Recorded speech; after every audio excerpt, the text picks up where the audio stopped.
ভাইরা আমার, বন্ধুরা আমার, লক্ষ্য করুন, চলার প্রতিটা কদম যদি হয় আল্লাহ আল্লাহর রাসূলের মতো, জিহাদের পথ যদি হয় আল্লাহর শেখানো পথে, রাসূলুল্লাহর শেখানো পথে, আলেমের ইলম এবং তার আমলটা, তার সব কিছু যদি হয় আল্লাহ আল্লাহর রাসূলের পথ অনুযায়ী, পন্থা অনুযায়ী, আপনার আমার সমস্ত কাজ যখন কোরআন সুন্নাহ মোতাবেক হবে, তখন আমরা প্রত্যেকেই মুসলিহিন হয়ে যাব। আমার নামাজ, আমার সিয়াম, আমার যাকাত সবটাই আল্লাহর দরবারে কবুল হয়ে যাবে। নচেত লা নুদিউ আজরান মুসলিহিন, অসৎ কর্মশীলদেরকে আল্লাহ তাআলা তার আমলের জাযা দিবেন না। দাঁড়িয়ে বলবে, আল্লাহ 50 বছর নামাজ আদায় করছি, আমার জান্নাত দাও না কেন? আল্লাহ বলবে, তোমার তো নামাজ আমার আরশে পৌঁছাই নেই, কিভাবে তুমি জান্নাতে যাবে? জান্নাতে যাওয়ার উপায় থাকবে না। এই জন্য আপনার আমার কোরআনে কারীম শেখা দরকার এবং আমল করা দরকার। কোরআন জানলে, কোরআন পড়লে, কোরআন অনুযায়ী জীবন পরিচালনা করলে ঈমানও বাড়ে। কোরআন না জানার কারণে আলেমদের সাথে দূরত্ব তৈরি হয়, হক্কানি আলেমদের সাথে দূরত্ব তৈরি হয়। আর যার মাঝে কোরআনের জ্ঞান আছে, তার সম্পর্ক আলেমদের সাথে দিন দিন বাড়বে, আলেমদের ভাষা বুঝবে। ভাইরা আমার, মনে কিছু নিয়েন না, বহু মানুষ আপনারা এখানে একত্রিত হয়েছেন, একটু চিন্তা করে দেখেন তো, এই এলাকাতে বহু ঘর, বাড়ি, রুম, ফ্ল্যাট এমন আছে যেই ঘরে 20 বছরেও কোনোদিন কোরআন পড়া হয় না। আমি দায়িত্ব নিয়ে বলছি, আপনি আপনাকে জিজ্ঞেস করে দেখেন, এই এলাকার বহু ঘরে 20 বছরেও কোরআন একদিনও পড়া হয়নি। যিনি পড়বেন তিনি পারেন না, তার ওয়াইফও পারে না, তার বাচ্চাও পারে না। ছেলেকে বিয়ে করিয়ে যে পুত্রবধূ এনেছেন তিনিও পারেন না। বর্তমান আমাদের এই হালত।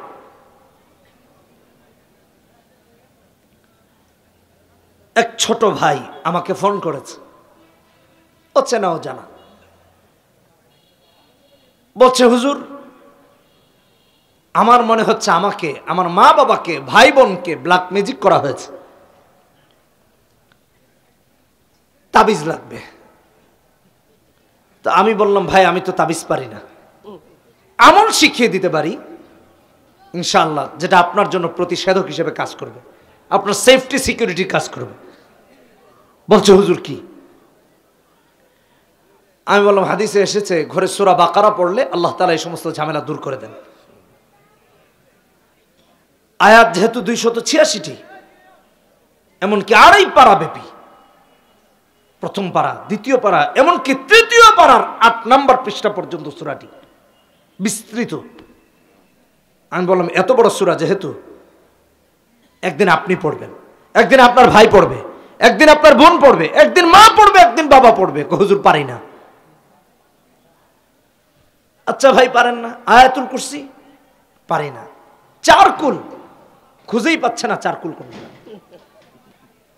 কুল ইয়া আইয়ুহাল কাফিরুন, কুল হুয়াল্লাহু আহাদ, কুল আউযু বিরাব্বিল ফালাক, কুল আউযু বিরাব্বিন নাস। মনে কিছু নিয়েন না, সূরা ফালাকে, সূরা নাসে আর সূরা কাফিরুনে, এখানে যতজন আছেন অধিকাংশ লোকই পেছ লাগাবে, পেছ লাগিয়ে ফেলবে, অথচ দাবি করছে মুসলিম। আমাদের কতটা বদনসিব হলে পরে এটা হতে পারে একটু ভেবে দেখুন। ছোট্ট ছোট্ট সূরা, এগুলো আপনি আর আমি পারি না। যেই ঘরে বাবা, মা, ছেলে কেউ কোরআনের এই সূরাগুলো পারে না, বা এর কোনোটাই পারে না, বলুন তো দেখি তাদের ঘরে কতদিন কোরআন পড়া হয় না? একটু চিন্তা করে দেখেন।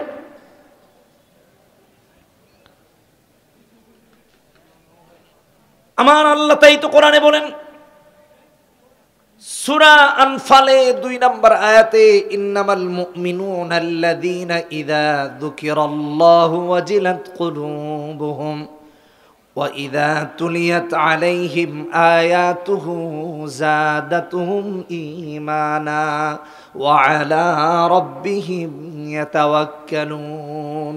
কোরআন যেখানে পড়া হয় আল্লাহ ঈমান বাড়িয়ে দেন। কোরআনের তিলাওয়াত শুনলে ঈমান বাড়ে। কোরআনের আমল করবেন তো কোরআনের সাথে সম্পর্ক বাড়বে, ঈমান বাড়বে। কিন্তু এই সমাজের বেডরুম থেকে নিয়ে পার্লামেন্ট পর্যন্ত কোরআন বিরোধী কার্যক্রম চলে, কোরআনের তেলাওয়াত হয় না, কোরআনের আইন চলে না। আমি বললে তো লম্বা হয়ে যাবে আলোচনা, এদিকে যাব না, শুধু টাচ দিয়ে যাব। আজকে হাদিসের শুধু একটা অংশ বলে যাব। ইবনে মাজার হাদিস 4155 নম্বর হাদিসে এসেছে, যেই জাতি ব্যাপকভাবে মুসলিম হওয়ার পরেও কোরআন বিরোধী আইনে বিচার কায়েম করবে, তাদের মাঝে ঝগড়া বিবাদ লেগেই থাকবে, এটা শেষ হবে না। আজ মুসলমানেরা ওই অবস্থায় পৌঁছে গেছে। আমার ভাইয়েরা, পৃথিবীর দিকে লক্ষ্য করে দেখুন, কোরআন না জানার কারণে, কোরআন তিলাওয়াত না করার কারণে, কোরআন না পড়ার কারণে, কোরআন অনুযায়ী পার্লামেন্টকে পরিচালনা করার না কারণে, কোরআন অনুযায়ী সুপ্রিম কোর্ট, হাইকোর্ট, জজ কোর্ট সমস্ত জায়গায় কোরআনের আইন না থাকার কারণে আজকে মুসলমানেরা বিদ্বেষে জড়িয়ে গিয়েছে, ভাইয়ের ভাইয়ের মাঝে ঝগড়া ফাসাদ। যতদিন পর্যন্ত কোরআনের আইন কায়েম না হবে, ততদিন পর্যন্ত তো বন্ধ হবে না, বন্ধ হবে না, বন্ধ হবে না।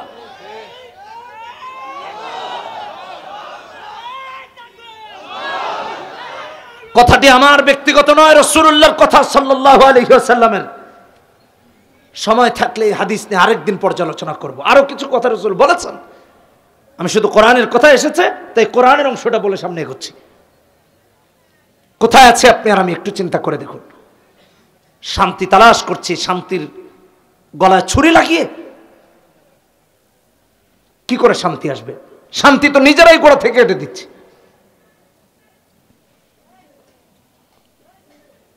কোরআন ছাড়া জান্নাতে পৌঁছা সম্ভব না। কিয়ামতের দিন ভাই ভাইকে যেদিন চিনবে না, মা যে সন্তানকে 10 মাস 10 দিন গর্ভে ধারণ করেছে চিনবে না। 1 কেজির একটা জিনিস আপনি হাতে নিয়ে একটু হাইটেন তো কতক্ষণ পারবেন? এই পেটে বোঝা বানিয়ে 10 মাস 10 দিন গর্ভে ধারণ করেছে মা। কিয়ামতের দিন সন্তানকে দেখলে আরেক দিকে যাবে, না জানি ছেলে একটা আমল নিয়ে যায় কিনা। নেতা টেতার কথা বাদই দিলাম, কিন্তু হিসাবের বাইরে। মায়ের কথা বলছি, বাবার কথা বলছি। ছেলে মা বাবাকে দেখলে আরেক দিকে যাবে, না জানি আমল চেয়ে বসে কিনা। আমি খুব সংক্ষেপে বলছি, সবাই মিলে রাসূলুল্লাহর কাছে যাবে শাফাআতের জন্য। কিয়ামতের সেই ভয়াবহ দিনে, ভয়াবহ মুহূর্তে কোরআনে কারীমের বিরুদ্ধাচরণ করার কারণে আল্লাহর দরবারে আটকে যাওয়া লাগবে। আমার কথা না, আমার আল্লাহর কথা। কোরআনে কারীম খুলে দেখুন, সূরা ফুরকান 18তম পারা থেকে শুরু হয়েছে, 19 নম্বর পারার প্রথম পৃষ্ঠায় 30 নম্বর আয়াত। وقال الرسول يا رب إن قومي اتخذوا هذا القرآن مهجورا। সমস্ত উম্মতগুলো যখন রাসূলুল্লাহর কাছে যাবে, গিয়ে দেখবে রাসূল তাদের বিরুদ্ধে আল্লাহর কাছে বিচার দায়ের করে রেখেছেন। রাসূল বলবেন, আল্লাহ দুনিয়াতে আমার এই উম্মত, আমার এই জাতি কোরআনকে পরিত্যাগ করেছিল, ওদেরকে তুমি জাহান্নামে দাও। ইন্না কওমি ইত্তাখাযু হাযাল কুরআন মাহজুরা, এরা কোরআনকে পরিত্যাগ করেছে, জাহান্নামে দাও। ভাইরা আমার, নিজের আমলের দিকে একটু লক্ষ্য করে দেখি তো, কোরআনের সাথে আপনার আমার কি সম্পর্ক আছে? বিশুদ্ধ করে পড়ার মুরতটুকু নাই। কোরআনে কারীমের কথা বলছি, বিশুদ্ধ করেও পড়তে পারি না। কোরআন ছাড়া নামাজ কিভাবে হবে? নামাজ ভাঙার কারণ প্রথমটাই হলো নামাজে কারাত অশুদ্ধ পড়া। কিভাবে আল্লাহর কাছে আপনার আমার নামাজ কবুল হবে? চিন্তা করে দেখুন, ভেবে দেখুন। আল্লাহ আমাদেরকে হেদায়েত দান করুন। কোরআনকে আমার আল্লাহ সহজ করেছেন, আবার সেই ঘোষণা একবার না কোরআনে বারবার দিয়েছেন যে কোরআন পড়ো, কোরআন বুঝো, কোরআন অনুযায়ী আমল করো, এমনকি কোরআন মুখস্থ করো, সবটার জন্য আমি সহজ করে দিয়েছি। উপদেশ গ্রহণ করার জন্য, বোঝার জন্য, আমল করার জন্য, এমনকি মুখস্থ করার জন্য। কোরআনে কারীমে সূরা কামারে 27 নম্বর পারায় 17, 22, 32, 40 চারবার বলেছেন ওয়ালাকাদ ইয়াসসারনাল কোরআন লিযিকর ফাহাল মিন মুদ্দাকির। বুঝার জন্য কোরআন সহজ, পড়ার জন্য সহজ, আমল করার জন্য সহজ, এমনকি মুখস্থ করার জন্য সহজ। মুফাসসিরিন কেরামগণ এই ব্যাখ্যাও করেছেন আসাহালনাহু লিল হিফজ, আল্লাহ কোরআনকে হিফজ করার জন্য সহজ করেছেন। আমাদের সমাজে এখন কিছু ভাইদেরকে বলতে দেখা যায়, বলে কোরআন হিফজ করার দরকার নাই, আমার মাথায় আসে না। এই শিক্ষাটা কে দিল? কে এই কথাটা বলেছে? এটাই আমি এখনো পর্যন্ত বুঝে পাই না। অনেক চেষ্টা করেছি বুঝার, কোরআন বিরোধী ছাড়া কেউ এই কথা বলতে পারে না। ইনসাফের কথা তো এটা যে মেধাবী সে করবে, মুখস্থ করবে, যাকে আল্লাহ তৌফিক দিয়েছেন সে করবে, চেষ্টা করবে, না পারলে ওকে অসুবিধা নাই, পারলে মুখস্থ করবে। এটা হলো ইনসাফের কথা। আমার ভাইরা একটু কান খাড়া করে শুনেন, কোরআন বিরোধীরা কোরআন পুড়িয়ে, কোরআন জ্বালিয়ে সারা পৃথিবীতে যেখানে নিঃশেষ করে দিতে চায়, সেখানে একজন হাফেজে কোরআন কোরআনকে হিফজ করে তাদেরকে চপেটাঘাত করা, তাদের বিরুদ্ধে জিহাদে নিজেকে অংশগ্রহণ করানোর সমান। কেন এই কথাটা বললাম বলি, কিছুদিন আগে দেখলাম সুইডেনে কোরআন পড়ানো হয়েছে রাষ্ট্রীয় পৃষ্ঠপোষকতায়। রিসেন্টলি একটা ভিডিও ভাইরাল হয়েছে, আপনারা দেখেছেন, নেদারল্যান্ডসে কোরআন পড়ানোর আয়োজন করা হয়েছে। এক ভাই গিয়ে লাথি মেরেছেন যে পড়াচ্ছে। এই ভিডিওটা বর্তমানে ভাইরাল, এটা 2-3 দিন যাবত আমরা সোশ্যাল মিডিয়াতে দেখেছি, নিউজে দেখেছি। কোরআন কেন পড়ায় জানেন? এটা একটু ভালো করে শুনেন।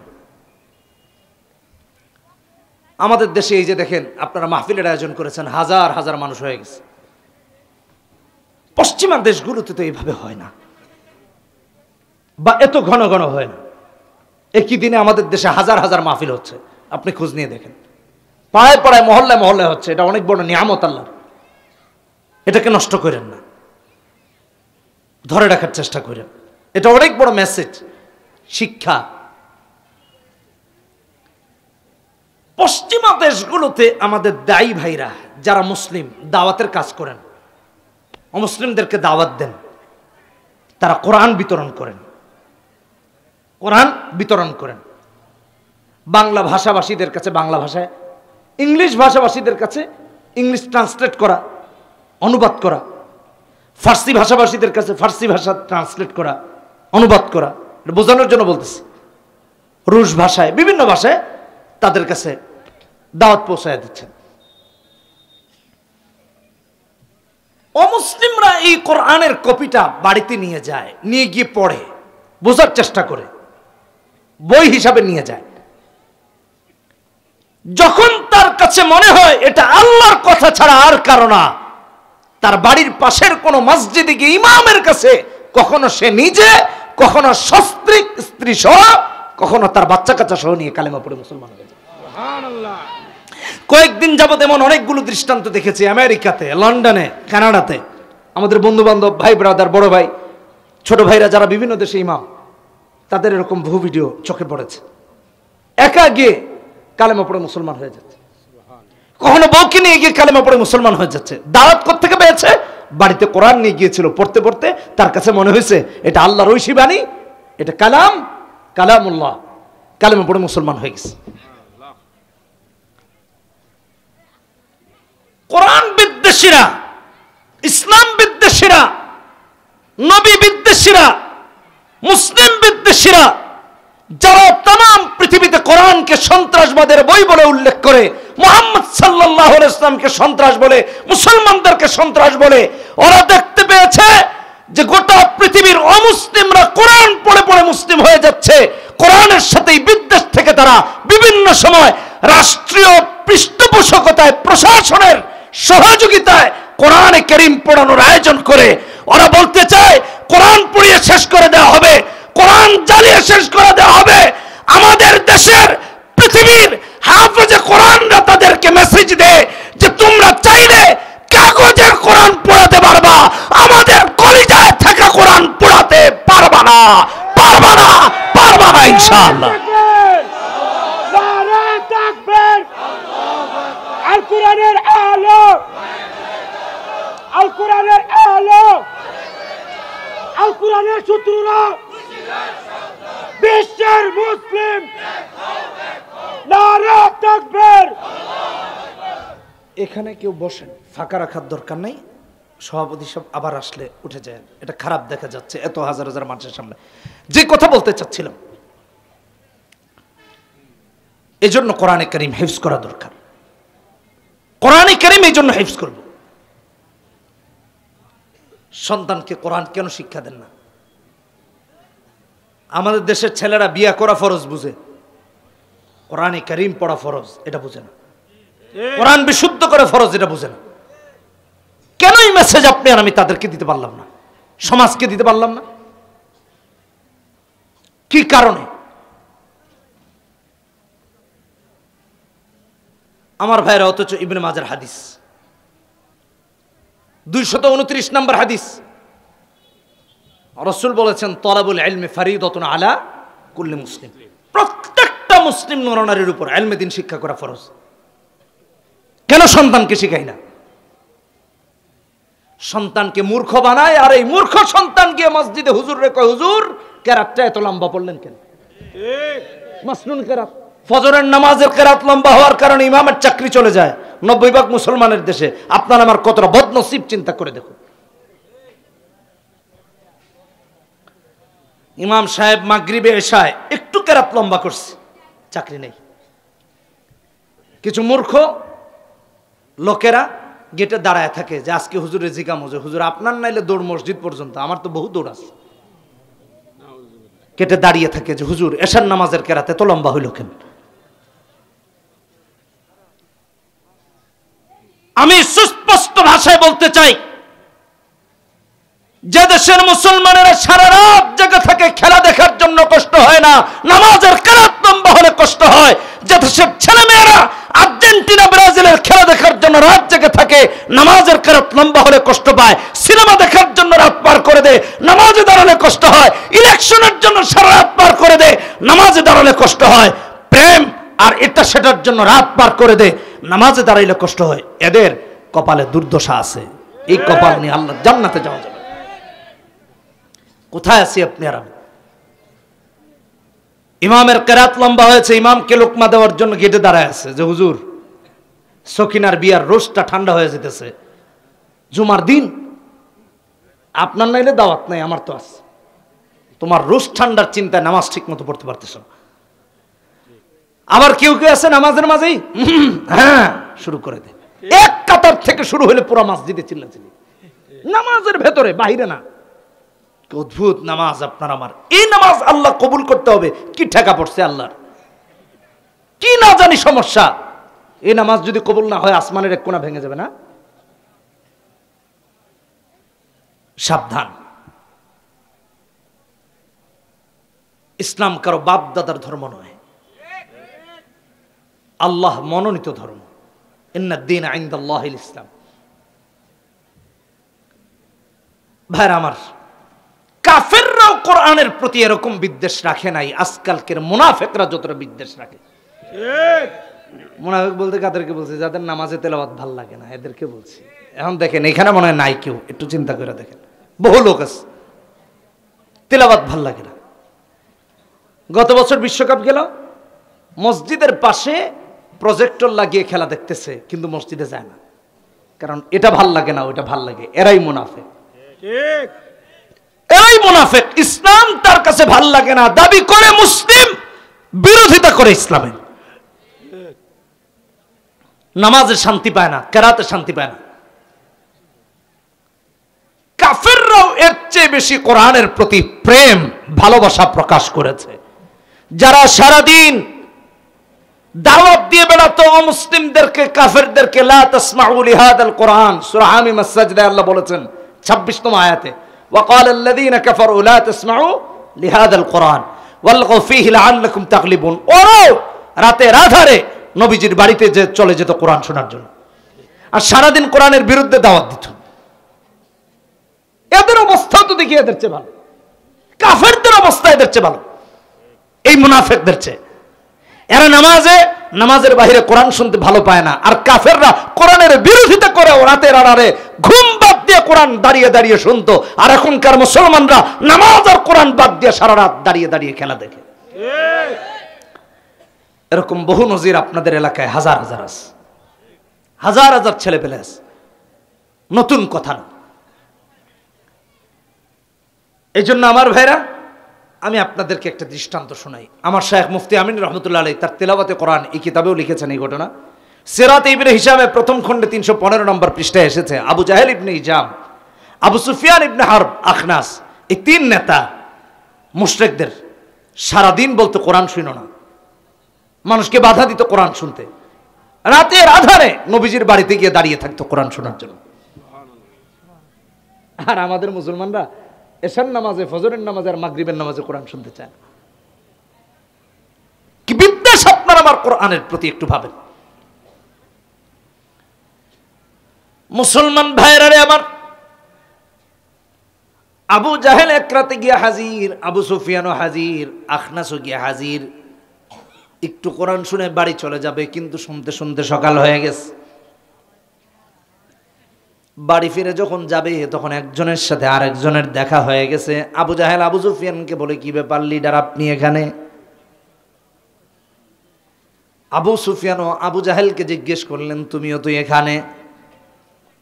আখনাসও বলে, কি ব্যাপার, তোমাদের মাঝে কি হলো, তোমরা এখানে কেন? বলে, তুমি এখানে কেন বলো? একজন আরেকজনকে বলে, দেখো মুহাম্মাদের কোরআন শুনতে এসেছিলাম, শুনতে শুনতে কখন যে রাত শেষ হয়ে গেল বুঝতেও পারলাম না।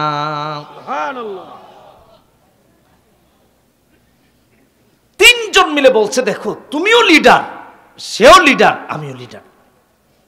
নেতারা যদি এমন করে মুহাম্মাদের কোরআন শুনে, আমাদের কর্মী থাকবে? কেউ তো আমাদের ফ্যান ফলোয়ার থাকবে না, অনুসারী থাকবে না। বলছে, এক কাজ করো, আজকে যা হয়েছে হয়েছে, আগামীকাল থেকে কেউ আর আইসো না। আবু জাহেল আবু সুফিয়ানকে বললেন, একে অপরকে বলছে ঠিক আছে, আগামীকাল থেকে আর আসবো না।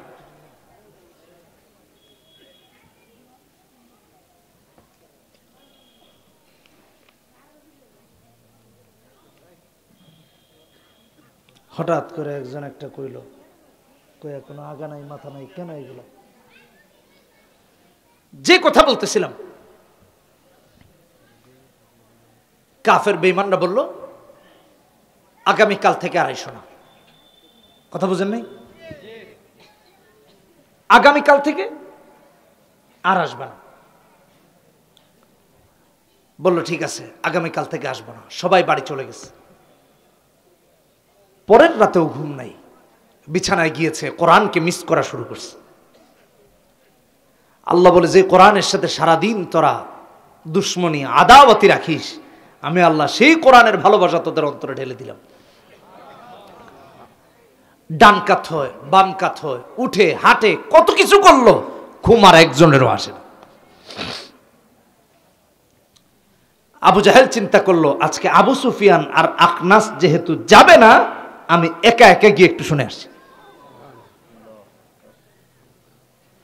আবু সুফিয়ান ভাবলেন, আবু জাহেল আর আখনাস যেহেতু যাবে না, আমি গিয়ে একটু শুনে আসি।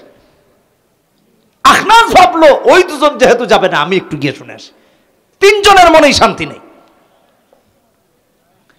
ভাবলো, গত রাত দেরি হয়ে গেছে, এই রাতে আর দেরি করব না, সামান্য শুনেই আগে আগে বাড়ি ফিরবো, তাহলে আর ধরাও খাবো না, কেউ দেখবেও। বাড়িতে গেছে। কোরআন না শোনা পর্যন্ত আর ঘুম আসে না। অশান্ত মনকে সান্ত্বনা দেওয়ার জন্য কোরআন শুনতে এসেছে। প্রত্যেকেই এই চিন্তা করে করে তিনজনই এসে হাজির। তিনজনই ভাবছে ওই দুজন যাবে না, আমি গিয়ে শুনবো। এও ভাবছে ওই দুজন যাবে না, আমি শুনবো। তিনজনে গিয়ে হাজির। সারা রাত শুনেছে, ভেবেছিল একটু শুনে বাড়ি ফিরে যাবে, একটু শুনে বাড়ি ফিরে যাবে, এই শেষ করে বাড়ি যাবে। আল্লাহ কই, রাত পার করে দিব, যা। রাত শেষ, আবার ধরা খেয়েছে একজনের সাথে একজন। আজকেও তুমি আসছো? কত ভাই, তুমিও তো আসছো। আরেকজনের দিকে তাকায় দেখেও আসছে। সমস্যা কোথায়? বলছে, দেখো বিছানায় ঘুমাতে গেলাম, ঘুম আসে না। অশান্ত মনকে সান্ত্বনা দেওয়ার জন্য সর্বশেষ যে সম্বল, এটা ভাবলাম কোরআন শোনা ছাড়া অসম্ভব। তাই কোরআন শুনতে এসেছি, আমি ভেবেছি তোমরা দুইজন আসবে না। কয় আরে ভাই, তো আমিও তো এটা ভাবছি তোমরা দুইজন আসবে না। প্রত্যেকের ভাবে কিন্তু প্রত্যেকে এসে হাজির। কই দেখো, এমন যদি করি তাহলে কেউ আমাদেরকে অনুসরণ করবে না। ওয়াদা করো কড়াকড়ি ভাবে আগামীকাল থেকে আর কেউ আসবে না। বলছে ঠিক আছে, আগামীকাল থেকে আর আসবো না। কড়াকড়ি ওয়াদা করে বাড়ি ফিরেছে, আগামীকাল থেকে আর আসবে না। যে সমস্ত মুশরিকরা সারা দিন রাত কোরআনের বিরোধিতা করত, দিনের পর দিন কোরআন শোনার জন্য রাসূলুল্লাহর ঘরে গিয়ে দাঁড়িয়ে থাকতো, একদিন গিয়ে ধরা খেলো, বলল আর যাবে না। দ্বিতীয় দিনও গেল, আবার ওয়াদা করলো আর যাবে না। তৃতীয় রাতেও গেল। ভাবলো আজকের ওয়াদাটা যেহেতু কড়াকড়ি হয়েছে, আজকে বুঝি কেউ যাবে না, আমি একা যাব। সেদিনও আবার প্রত্যেকে গিয়ে হাজির হয়ে গেল। কোরআনে কারীমের তিলাওয়াত শুনতে শুনতে যখন সকাল হয়ে যায়, সকালবেলা যখন বাড়ি ফিরবে, আবার যখন দেখা হয়ে গেল, একজন আরেকজনকে বলে দেখো, আমরা মুহাম্মদকে যে যাই বলি না কেন, মুহাম্মদ যিনি তেলাওয়াত করেন, যা তেলাওয়াত করেন, এটা যদি আল্লাহর কালাম না হতো তাহলে কখনো এত ভালো লাগতো না। নিঃসন্দেহে এটা আল্লাহর কালাম। আমরা কবি বলি, জাদুঘর বলি, গণক বলি, এটা বলি ওটা বলি মুহাম্মদকে। আসলে কোরআনে কারীম নিঃসন্দেহে আল্লাহর কালাম। আল্লাহর কালাম না হলে এত ভালো লাগা কখনো কাজ করতো না। আমার আল্লাহ কোরআনে কারীমে বলেন, তানজিলুম মির রাব্বিল আলামিন। সূরা হাক্কা 43, 44 এই আয়াতগুলোতে বলেছেন। সূরা নাজমেও 3-4 নম্বর আয়াতে বলেছেন, ইন হুয়া ইল্লা ওয়াহয়ুই ইউহা আল্লামাহু শাদীদুল কুওয়া। এটা হলো সেই কোরআনে কারীম। এই কোরআন, যে কোরআনে কারীম শোনার জন্য সারা রাত পার করে দিত কাফের মুশরিকরা, আর আমরা পড়ি তো নাই, শুনিও না, নামাজে পড়লেও বিরোধিতা করে, আমাদের হালতকে একটু চিন্তা করে দেখেন। কোরআনে কারীম যার শুনতে ভাল লাগে না, পড়তে ভাল লাগে না, পড়াইতে ভাল লাগে না, আলেম বিদ্বেষী, কোরআন বিদ্বেষী, ইসলাম বিদ্বেষী, মাদ্রাসা বিদ্বেষী, দাবি করে মুসলমান, আসলে ওরা মুসলমান নয়, ওরা মুনাফিক। মুনাফিক ছাড়া কখনো এটা করতে পারে না। কোরআন পড়বো তো ইনশাআল্লাহ, পড়বো তো ইনশাআল্লাহ। যিনি কোরআন পড়েন তিনি এই জাতির শ্রেষ্ঠ সন্তান হন। বুখারীর হাদিসে এসেছে 5027 নম্বর হাদিস, রাসূল বলতে গিয়ে বলেছেন, খায়রুকুম মান তাআল্লামাল কুরআন ওয়া আল্লামা। কোরআন যে শিখে আর শেখায়, আমাদের মাঝে তিনি শ্রেষ্ঠ। তার চেয়ে শ্রেষ্ঠ ব্যক্তি আর কেউ নাই। আলেমদের মৃত্যু, আলেমরা হক্কানি থেকে দরবারি হয়ে যাওয়া, ভালো করে বুঝুন, অনেক ব্যাখ্যা সাপেক্ষ কথা, সব বলতে পারছি না, সময় নেই। হক্কানি আলেমরা হক আর হক্কানিয়তের পথ ছেড়ে দেয়া কিয়ামতের আলামত, কিয়ামতের আলামত। বুখারীর 80 নম্বর হাদিস, 81 নম্বর হাদিস, ইন্না মিন আশরাতিস সাআ আইয়ুরফাল ইলম। আলেমকে আল্লাহ উঠিয়ে নেবেন। দেখবেন, দেখা যায় এরা মানবরূপী আলেম, কিন্তু আলেমের কোনো বিকাশ নাই, আমল নাই। আমার মনে হয় আমরা সেই যুগে অলরেডি পদার্পণ করেছি। কেন এই কথা বললাম? আমি অধম, এখানে অনেক আলেমদের চেয়ে আমার বয়স অনেক কম। আমি দেখেছি মুফতি আমিন রহমতুল্লাহ আলাইকে বুখারীর দর্শ দেওয়ার সময় অনেক বড় বড় ব্যক্তিদের ফোন আসতো, ফোন রিসিভ করতেন না। এমনকি তৎকালীন প্রধানমন্ত্রী হুজুরকে যদি বলা হতো হুজুর অমুক ফোন করেছে, বলতো রেখে দাও। রাসূলুল্লাহর হাদিসের চেয়ে তার মর্যাদা বেশি নয়। এই দৃশ্য আমি এবং আমার সাথে বা আমার পূর্বে যারা বুখারী পড়েছেন, মুফতি আমিন রহমতুল্লাহ আলাইহির কাছে তারা দেখেছেন।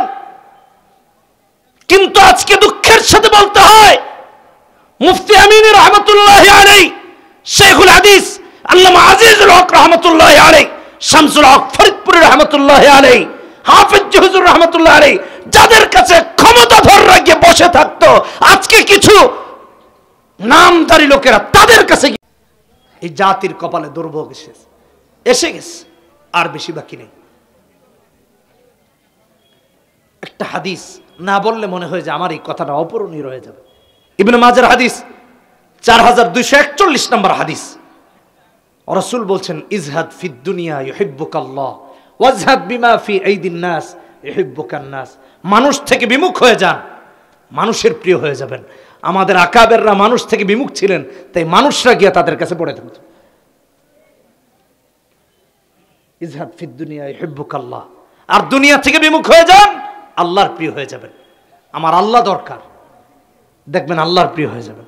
মানুষ থেকে বিমুখ হয়ে যান, দেখবেন মানুষ আপনার পিছনে পিছনে ঘুরবে, আর আপনি মানুষের পিছনে পিছনে ঘুরবেন, মানুষ আপনাকে বার্তা দিবে না, গালি দিবে আড়াল থেকে।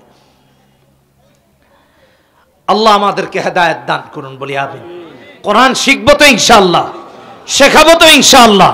সবাই রাজি আছি না ইনশাআল্লাহ? কে কে রাজি আছি হাত তুলে আল্লাহকে দেখায় দিই, বলি হে আল্লাহ, ওয়াদা করতেছি যতদিন বেঁচে থাকবো কোরআন সুন্নাহ মেনে চলবো। হে আল্লাহ, আমাদেরকে আমল করার তৌফিক দান করুন, কোরআন শেখানোর তৌফিক দান করুন। জোরে বলি আমিন, আরো জোরে চিৎকার দিয়ে বলি আমিন। হাত নামাই। আস্তাগফিরুল্লাহ ইন্নাল্লাহা গফুরুর রহিম। সুবহানাল্লাহি ওয়া বিহামদিহি সুবহানাকাল্লাহুম্মা ওয়া বিহামদিকা আশহাদু আল লা ইলাহা ইল্লা আনতা আস্তাগফিরুকা ওয়া আতুবু ইলাইক। ওয়া আখিরু দাওয়ানা আলহামদুলিল্লাহি রাব্বিল আলামিন। ওয়াসসালামু আলাইকুম ওয়া রাহমাতুল্লাহি ওয়া বারাকাতুহু।